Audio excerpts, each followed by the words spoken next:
Piotr Kucharski's story has all the trappings of faintly absurd theatre. A man claiming allegiance to the Wagner group brandished a knife at a Viking re-enactment event and called it all pretend. It's Monty Python meets the spy who came in from the cold, minus any subtlety and intrigue.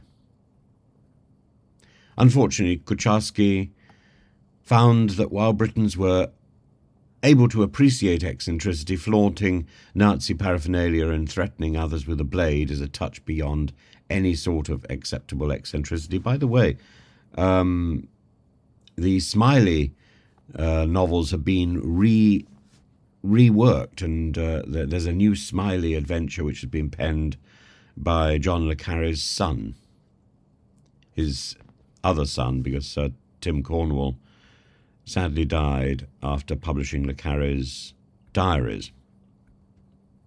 But imagine the scene here. Here he is, this Tchaikovsky boy, presumably in full Viking attire, perhaps wielding an authentic 21st century dagger, rallying a gathering of history enthusiasts while claiming to have fought with Wagner. What was he expecting?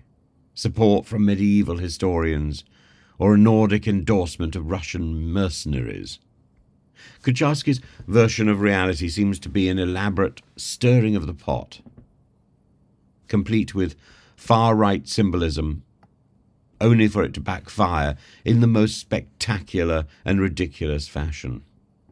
His claim that he wore Wagner insignia for reaction purposes might have some merit, but it feels as if his misunderstanding of British humour didn't help at all. A cheeky jab over tea, fine. Professing loyalty to prescribed terrorist groups, less so. In court, he evidently pleaded bravado, a defence only marginally more credible than if he'd claimed to have actually descended from Ragnar Lothbrok. The judge, not buying any of it, saw Kucharski's boasts as less knight-errant and more public nuisance. Sentenced to 2.5 years, Kucharski will have ample time in prison to reflect on his reenactment choices, perhaps at his own prison saga Viking effort, albeit one that lacks the grandeur of Thor's hammer and features more of His Majesty's finest.